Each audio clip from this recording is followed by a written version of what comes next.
Is the quality of this video making you want to click off of it? AI can make it better! Is the sound quality not so good on your speakers? AI can make it better! Am I losing your interest because I'm not a big-tittied anime girl? You already know where this is going.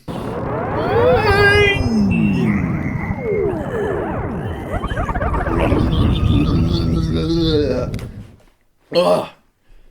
Oh my god. I wonder how much water it costs to make these things. As more develops on the conversation pertaining to AI's place in art, the more I'm convinced that the loudest people in the room go beyond simply being the most wrong. The driving force behind me wanting to make this video comes from a now deleted Instagram post by Jorge Gutiérrez that he positioned as the internet's pillow to scream into before he went ahead with an AI-driven project for Amazon. In fact, people did so much more than scream that Jorge canceled his deal with Amazon in less than 24 hours of posting about it. If this is news to you, I'll give you various pieces of information that you can put together on your own. Jorge's known collaborator on many of his projects is his wife. Every so often, he'll make a post about his kids, reminding you that in addition to being a prolific artist, he also loves his family. He has a handful of convention appearances that have yet to occur at the time of him announcing his partnership with Amazon. He made it known he was getting death threats and was asking people to not get his family involved with this. You see what I'm getting at. Full disclosure, I am not a massive fan of Jorge Gutiérrez by any means. I recognize his vision is good enough for Disney to steal from. I recognize El Tigre as a skin pore on the face of my childhood, and I think his art style is awesome. That's where it ends for me. That said, I can't say I'd do anything differently if I was in his position. There's protected celebrities that openly accept AI into their workflow that can take the death threats and the doxing, while Jorge isn't a protected celebrity. I think part of why this artist embracing this skill set was such a problem for the internet was because of who his friends are. Speaking of his friends, it pisses me off that not one of them would go so far as to tell the parasocial fans the obvious. Wishing my friend and his family death on the internet is not cool. Guillermo del Toro, crickets. Vivzy Pop, quiet. Dana Terrace, not a word. Those are just to name a few. The expectation isn't for anyone to be magically pro-AI because people's lives are being threatened, but I just don't let my friends fall by themselves if it means them getting hurt. That's just me. The grayer shades of this toxicity came in the form of a word. Sellout. People were saying this like they were taking on one of history's great betrayers, but how it came off instead was that they were history's newest hate group that wants you dead. Not for what you look like, not for who you love, but how you make something. Parasocial fans are a well-known scourge in any community, but seeing tastemakers seemingly turn a blind eye to this kind of shows the anti-AI movement for what it really is. You can remind them they can use their time to make whatever they want, but all they want is to make you make art the right way or die. Having jumped into that toxic comment section myself, I had a kid tell me to kill myself multiple times, who also commented on one of my posts with an address that I can't confirm or deny was mine, and all of this happened under an innocent comment left behind by the creator of Mushu from Mulan, who commented this. I won't bore you with it all now, but every piece of digital art I've made since ChatGPT launched utilizes AI in some way, shape, or form. I'm hearing myself talk too.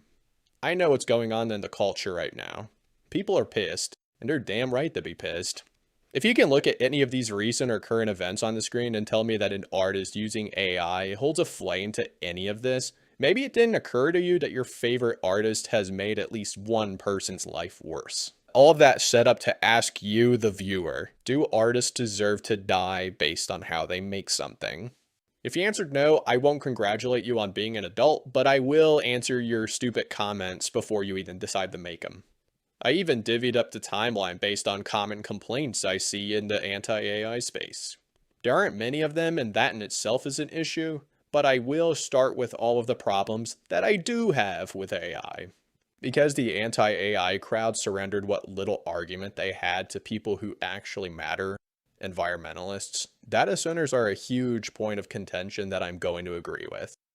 Because they have nothing to do with the AI that works right now. It's purely a tax write-off. That's just wasting resources. But even McDonald's will build a location in Chinatown that shuts down because it's not making any money. That's just owning companies one-on-one. Over-reliance on AI for brain tasks is a huge problem, and I'm sorry to say it, but making art is not a brain task. I mean implementing AI in your 9 to 5 in your everyday life for no reason other than to just get the most done in the least amount of time. Matt Wolf made a great video on this specific con, and I recommend all y'all check it out. But basically, the less you use your brain, the more lethargic and fat your head gets. The funny part about me watching that video is that I was immediately recommended a video by Cold Fusion about the military's over-reliance on AI that I'll also plug. Anyone that's seen Idiocracy should be able to understand why soldiers not knowing how to use their guns is its own issue. My last real point of contention ties into the Jorge thing in a way. Household brands that put out 100% AI generated content for no reason other than it gets the word out about their brand without putting a real budget into said content. A real budget that is absolutely a drop in the well for these companies and can put food on the table for tens of hundreds of people. That's why Jorge Gutiérrez theoretically being the captain of the AI-driven ship for Amazon actually makes this concept interesting. A company that can afford the backed-in artist's use of this technology was actually ready to do that, which in a way acted as big corporate's answer to the shitty AI commercial criticisms. Obviously, the way things turned out just proves to me that hypocrisy is alive and well in the anti-AI argument. Much in the way that Amazon has an AI program for animators, Google also has an AI program for animators. And in fact, one of Google's in-house people had a panel at Annecy Animation Festival this year, which should be the world's largest gathering of anti-AI people that I can think of. And based on the stories that I've seen that animator post and the comment sections of his posts promoting the event, it seems like it went off well. Compared to what we were hearing from events in 2024, the tides are already changing massively. I'm now going to use the rest of the video to break down criticisms that struck me as original thoughts, so that I, ideally, don't have to make a part 2 for this stupid argument. I just want to have something to copy and paste in comment sections or DMs, so that way I can go back to making art using AI without giving any fuck of any kind. Environmental destruction. As a YouTuber that's chronically online, buys paperback books, books flights, puts gas into my car, and just recently made a documentary proof of concept on a part of America where as much as 60 tons of trash wash ashore on a daily basis, I can't say that I give a fuck about AI's contributions to any of that. We can put band-aids on a sinking ship all we want, but our relationship with the world we live in was never great. If you've ever liked anything that involves CGI in any way, do yourself a favor and look up VFX render farms. If those are considered pinpricks compared to the knives that are data centers, you can't lie to me and say you've never heard the phrase death by 1,000 pinpricks. My apologies to VFX artists or VFX fans that aren't loving what I gotta say, but I'm gonna totally lean into y'all for a good fraction more of the video, so click off or buckle up. I'm sure some of y'all might have heard about the animators of The Last Spider-Verse using and creating AI to help them complete shots they otherwise couldn't have done themselves within their time and money constraints. I can elaborate on all this a little bit because I was at a signing in Pasadena where the department heads fessed up to all of this while simultaneously putting their feet in their mouth for us, saying, "AI bad." The watercolor world in Gwen's opening scene was the team-specific hang-up that required them utilizing AI in a more involved way than your average CGI workflow. In a separate instance, I remembered waiting in line next to a CG animator for both in-game movies at Comic-Con. Someone else next to us brought up AI to him and he only expressed annoyance, pointing out his workflow on those films and others in the past have involved AI in some way, shape, or form. Job displacement has been something I previously brought up in this video, but I gotta remind my audience that wasn't old enough to see Shrek in a movie theater that the CGI boom absolutely displaced practical effects work to such an extent that makeup and special effects on films are considered a luxury to have on set today.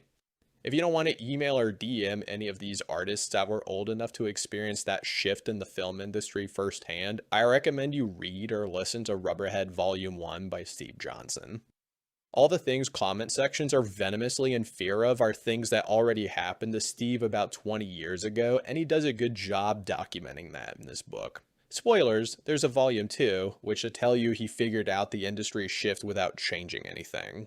All of this isn't to say Baby Yoda and I Love Boosters doesn't happen once in a while, but all of those artists who work with dangerous materials to make some of film's most iconic moments have absolutely lost work to someone behind a computer who's running subpar work through a render farm that's making our atmosphere worse. Does that fucking sound familiar? The last shot I'll be taking at Guillermo del Toro in this video, whom I love by the way, is that those CGI wolves in Frankenstein were horrible. CGI slop, if you will. And I'm sure the real wolves they were going to use with the teams of practical effects people they were talking to build wolves would all agree. I'm old enough to make more reasonable connections between AI and CGI because after a while you get better at seeing history repeat itself. Just because there wasn't social media platforms back then granting kids the opportunity to tell CGI artists to kill themselves didn't make the hate any less real.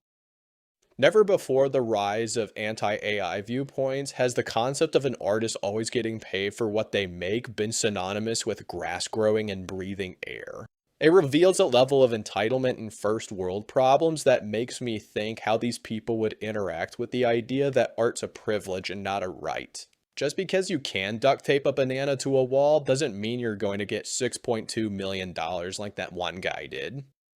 2 years ago, I shot 2 music videos for a band I like, maxing out 1 credit card per video, and I only recently somewhat repaired my credit. You want to know why I did that? Because I know up until that point, there was no reason for anyone to trust me with the amount of money it ended up costing to make those videos. If I didn't use AI on those videos in some way, our budget easily would have doubled. At no point in the process did I think anyone on Earth owed me anything. I still don't. We can all agree that our favorite pieces of art have come from some hardship life throws our way. When drones turned helicopters into a luxury item to have on set, did you think to care about the helicopter pilots? When 9 Inch Nails took the world by storm using synthesizers, did our parents ever apologize to Gary Newman for shitting on his early pioneering of synths back when it wasn't considered real music? Probably not, because you can acknowledge on some level that innovation will change the way that an artist makes something. Probably you can acknowledge on some level that life owes us nothing for being alive. Probably if you did the best you could with what you had, maybe you'd have less of a problem with the rest of us doing the same thing. If prompt writing isn't considered real art, how am I supposed to feel about screenwriting? If you look at the definitions of prompt writing and screenwriting respectfully and consider them under the context of art, it's synonymous enough to where you're gonna find yourself in a paper bag you can't talk your way out of. My relationship with prompt writing is something that I consider to be a mix of gambling and Jackson Pollock's style of painting. There's some level of unpredictability, and you just gotta keep hacking away at it until you reach a desired result. Luck is commonly defined as preparation meeting opportunity, which makes what we're talking about here a little more intricate than just having a pulse.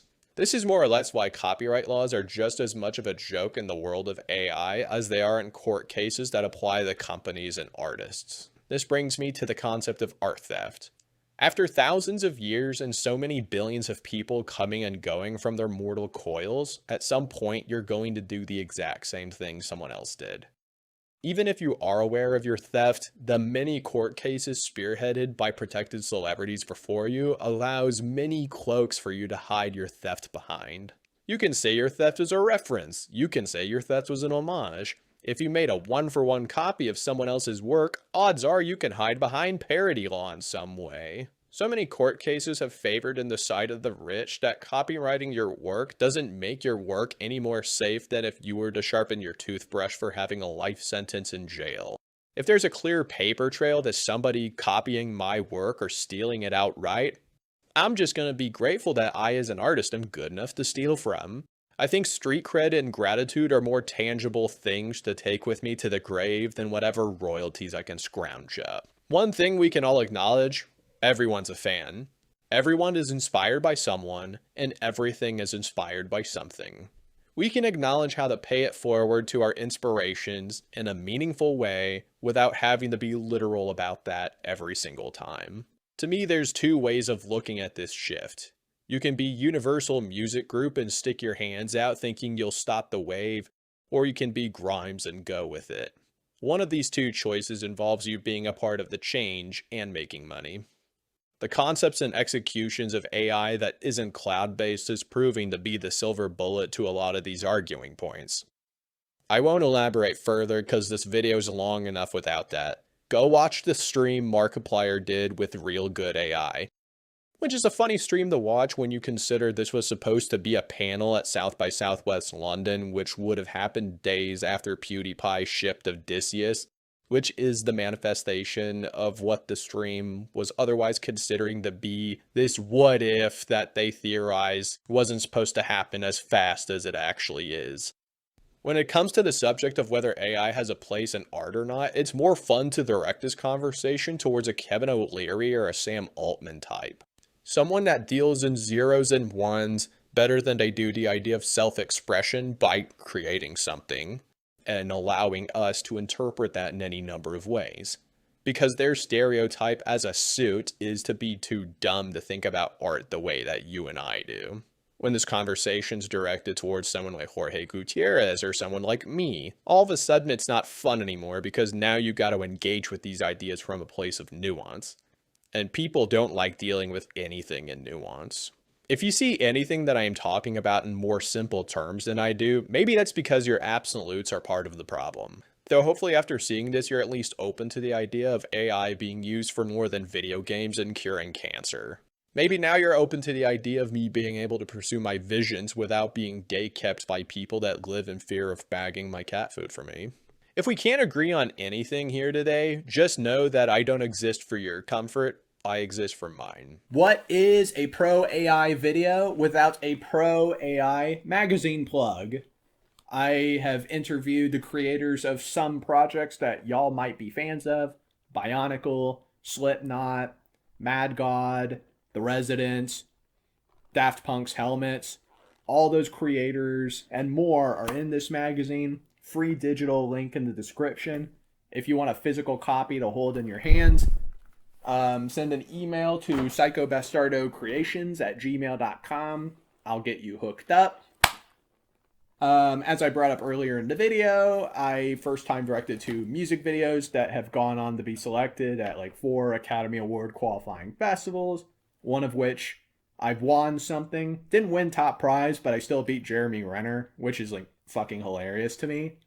I designed an enamel pin for one of my friends. That's a Limp Bizkit parody piece that Fred Durst may or may not have bought 5 times.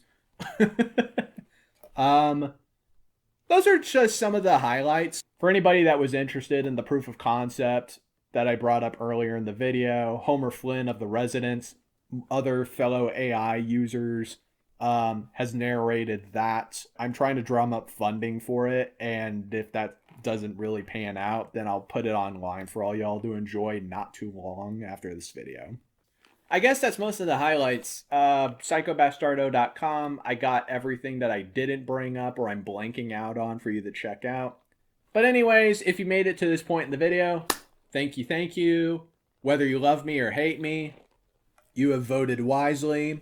And until I see you fucks again, goodbye.